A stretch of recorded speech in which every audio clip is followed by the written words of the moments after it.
রাজ্যে পালা বদলের ভরাডুবি তৃণমূল, নির্বাচনের ফলাফলে ভেঙে চুরে তছনছ তৃণমূলের সাজানো বাগান। কালীঘাটের নেত্রীর বাড়িতে নেতা কর্মী ও সমর্থকদের যে ভিড় লেগেই থাকতো, এক লহমায় আজ তা উধাও। তৃণমূল কংগ্রেস নামক রাজনৈতিক দলটির আর অস্তিত্ব নেই। অনেকদিন আগেই বলেছিলাম একটি অস্তিত্বহীন রাজনৈতিক দলে পরিণত হবে, তার কারণ ওখানে যাই লোকজন ধান্দাবাজির জন্য। কেউ তৃণমূল কংগ্রেস খুব আদর্শবোধ থেকে তো করে না।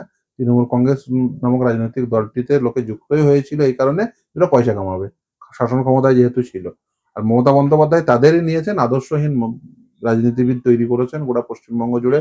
বিভিন্ন দল থেকে যে যেখানে ছিল সবাইকে নিয়ে এসছেন, নিয়ে এসে একটা মঞ্চ বানিয়েছিলেন, যে মঞ্চে সবাই চোর, ডাকাত, গুন্ডা, দুর্নীতিগ্রস্ত সবাইকে একটা মঞ্চে নিয়ে এসে উনি শাসন। নেত্রীর সঙ্গ ছেড়েছেন একের পর এক নেতা, সঙ্গ ছেড়েছেন তৃণমূলের টিকিটে জিতে আসা বিধায়করাও।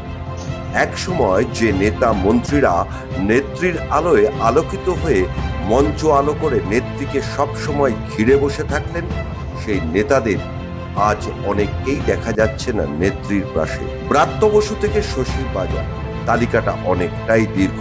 কোথায় গেলেন দমদমের রূপকার ব্রাত্য বসু? তিনি কি নিরুদ্দেশ নাকি বিভাগী হয়েছেন? কোথায় আছেন প্রাক্তন শিক্ষামন্ত্রী? না দেখা যাচ্ছে নাটকের রঙ্গমঞ্চে, না দেখা যাচ্ছে রাজনীতির ময়দানে। দাপুটে প্রাক্তন শিক্ষামন্ত্রীর সক্রিয় অনুপস্থিতি নিয়ে মুখ খুললেন বিজেপি নেতা বিমল শঙ্কর নন্দ। তা কি করে বলবো বলুন তো? আমি তো ওনার আত্মীয় নই, গার্জেন নই, ওনার কেউ নই। ওনার বাড়ির লোকজনকে জিজ্ঞেস করলে বলতে পারবে তিনি কোথায়, জিজ্ঞেস করতে পারবে। দেখা যাচ্ছে না তা বলতে পারবো না তো। উনি কেন অজ্ঞাতবাসে গেছেন সেটা উনিই বলতে পারবেন। উনি ইতিমধ্যে চাকরিটাও তো ছেড়ে দিয়েছেন, সুতরাং চাকরিতে ফেরত যাওয়ার আর প্রশ্ন নেই।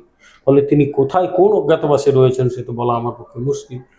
কিন্তু একটা কথাই মনে করি, 2021 সালের নির্বাচনে ওই ব্রাত্যবাবুর কাছে আমি পরাজিত হয়েছিলাম, যদিও তৃণমূল চুরি করে জিতেছিল। এখন স্পষ্ট তৃণমূল চুরি করে জিতেছিল, সেবার আমাদেরই জেতার কথা।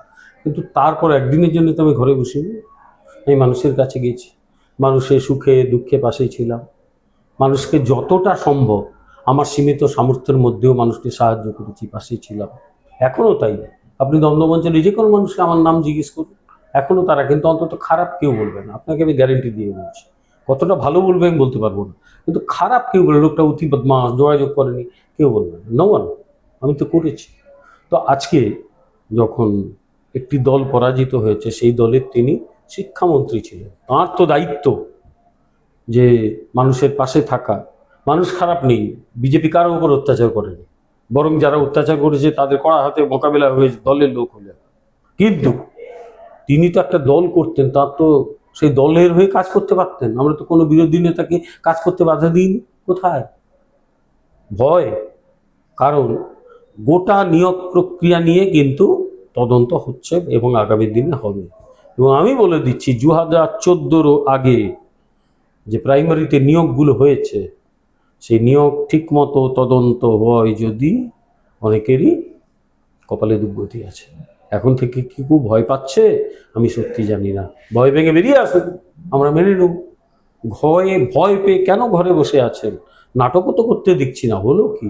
এরকম একজন নাট্য ব্যক্তিত্ব, আপনারাই বলেন নাট্য ব্যক্তিত্ব, নাট্য প্রতিভা, তিনি ঘরে বসে থাকবেন? সহ্য করা যায়? বেরিয়ে আসুন সব, কারার ওই লৌহ কপাট ভেঙে ফেল করে রেলোপাট, বাইরে বেরিয়ে আসুন, আবার নাটক করুন। পাবলিক যদি প্রশ্ন করে উত্তর দেবেন, নিশ্চয়ই দেবেন। আমি কিন্তু আবার বলছি, আমি হিংসার বিরোধী, একেবারে হিংসা প্রয়োগ করা ঠিক না। যেরকম ওই যে ডিম মারে, আমি ডিমের মারার বিরোধী।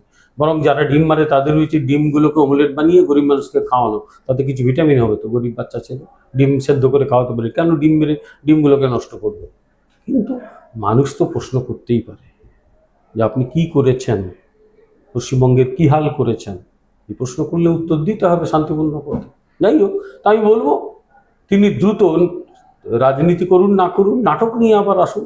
আমরা অনেক নাটক দেখেছি তো 15 বছর, এবার সত্যিকারের নাটক কিছু দেখি দেখা যায়। যিনি কথায় কথায় রাজ্যের প্রাক্তন মুখ্যমন্ত্রীকে মা বলে ডাকতেন, সে ব্রাত্য বসু আজ কোথায়?